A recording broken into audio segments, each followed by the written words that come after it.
Bien, resolvamos el siguiente evaluatorio para recordar algunos temas que se han visto en química, empezando por el tipo de enlace que se estudió, el enlace covalente y el enlace iónico, y ver algunas propiedades pues, ¿no? que se presentan en este tipo de compuestos, ¿no? Los compuestos covalentes, las moléculas. También vamos a ver cómo formar esas moléculas, vamos a ver también cómo nombrarlas, recordar su nomenclatura.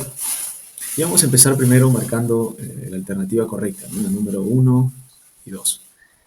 Entonces la pregunta 1, por ejemplo, nos dice ¿qué tipo de enlace se forma cuando un solo átomo aporta ambos electrones al par compartido?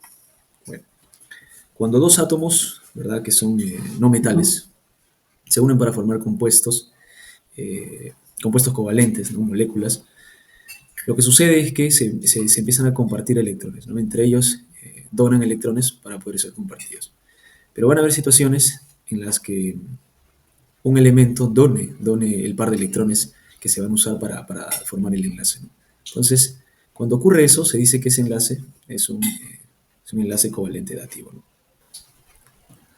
Bien, en la siguiente pregunta vamos a marcar verdadero o falso con respecto a las afirmaciones que no hay. Por ejemplo, aquí está el enlace covalente ocurre entre un metal y un no metal. Bueno, habíamos mencionado que se da entre dos no metales, ¿no? Entonces, por lo tanto, esto sería falso, ¿no? Luego dice que las moléculas con enlace covalente conducen electricidad en solución. Bueno, esa característica corresponde a los pares iónicos, ¿no?, a los que en solución se forman o se separan en iones, ¿no? Entonces, en el caso de las moléculas que tienen enlace covalente, esto no ocurre, ¿no? En solución, las moléculas no se disocian para formar pares iónicos, ¿no? Entonces, esto es falso, ¿no? Esto es falso. Y finalmente, la tercera afirmación nos dice que el dióxido de carbono presenta enlaces covalentes. Y efectivamente presenta enlaces covalentes, ¿no? Entonces, esto de aquí sería verdadero. Sería falso, falso, verdadero. Si en la última afirmación nos dirían que el dióxido de carbono presenta enlaces covalentes simples, podríamos decir que esa es falsa, ¿no? Y podríamos marcar la letra B, ¿no? Pero de alguna forma aquí parece que la clave es falso, falso, verdadero, ¿no? A no ser que esto lo cambiaríamos en enlaces covalentes simples, ¿no? Simples. Ahí sería falso, ¿no? Porque en el CO2 presenta enlaces múltiples, ¿no? Enlace doble en este caso, ¿no? Bien, la pregunta número 2 dice, explica con tus propias palabras qué diferencia hay entre un enlace covalente polar y uno no polar, e incluye un ejemplo para cada uno. Bueno, cuando hablamos de un enlace polar, cuando hablamos de polos, hablamos de una diferencia de electronegatividad, ¿no? De electronegatividad.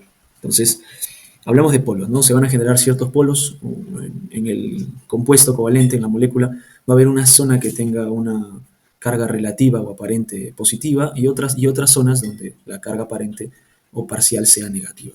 Tal es el caso del agua, por ejemplo, ¿no? H2O, ¿no? H2. Entonces tendríamos un átomo de oxígeno enlazado con dos átomos de hidrógeno. Aquí, por ejemplo, se presenta una diferencia de electronegatividad parcial, ¿no?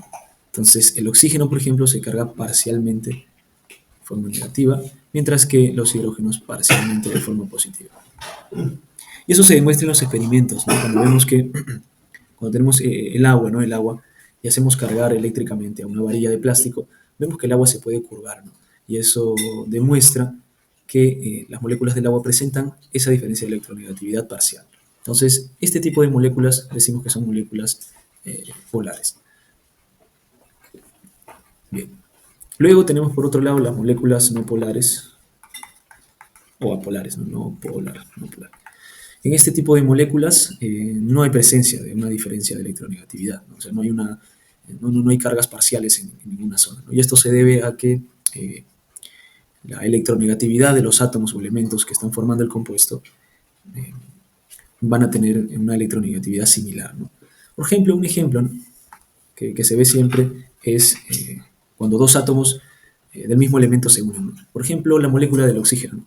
La molécula del oxígeno O2 sería algo así, ¿no? Sería dos oxígenos enlazados, ¿no? ¿No? Así sería. Bien, entonces, vemos que cada átomo de oxígeno tiene la misma electronegatividad, ¿no?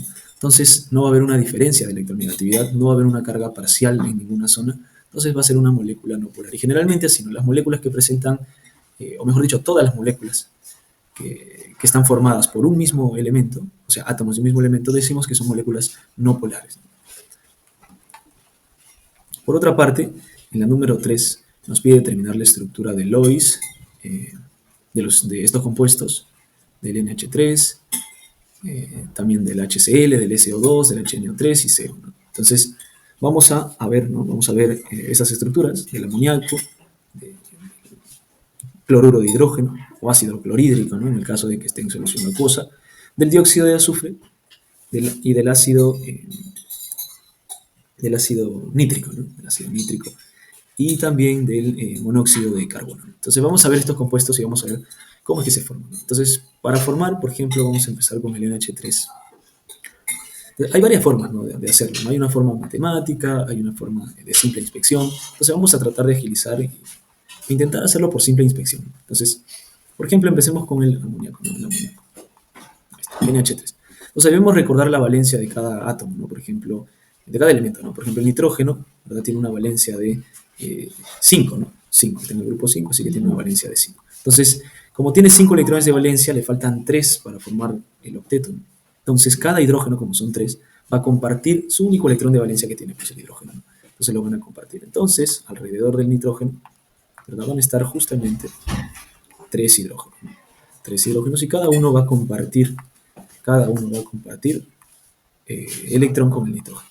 Entonces, una vez que comparten, ¿verdad?, el nitrógeno va a tener a su alrededor, ¿no?, 8 electrones de valencia, ¿no? Los 6 que él tenía, los voy a colocar por aquí, sería 1, 2, 3, perdón, los 5, ¿no? Tenía 5, 1, 2, 3, 4 y 5, ¿no? Entonces, los electrones de color verde representan al del nitrógeno y vamos a colocar por aquí de rosado los electrones que pertenecen a cada hidrógeno. Entonces, recordemos que dos electrones juntos, ¿verdad?, van a formar un enlace, ¿no? Un par de electrones forma un enlace.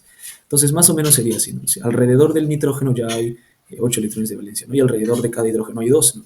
Entonces, el hidrógeno, para completar su regla, ¿verdad?, tiene que tener 2 electrones de valencia, no tiene que parecerse al helio, ¿no?, para estar en estabilidad, ¿verdad? Entonces, más o menos así sería la estructura del amoníaco. Bien, y de esto dice que debemos de ver cuántos pares de electrones se han enlazado, cuántos pares de electrones no se han enlazado. Entonces, como tenemos 3 pares enlazados, entonces decimos que hay 3 enlaces, pues, ¿no? Sería 3 pares enlazados. Sería 1, 2 y 3. ¿Cierto? Y cada uno representa enlace sigma, ¿no? Entonces podríamos decir que hay 3 enlaces sigma también, ¿no? Enlaces sigma, ¿no? Enlaces sigma. Bien. No presenta ningún enlace múltiple, ¿no? Todos son enlaces simples, entonces podemos decir que son 3 enlaces sigmas simples, ¿no? Los 3 son simples, ¿no? Entonces podemos decir que son 3 enlaces simples, no hay ningún múltiple. Múltiple es a partir de 2, ¿no? O sea, un enlace doble o triple. Bien, no hay ningún enlace pi, tampoco, porque no se presentan enlace doble ni triple.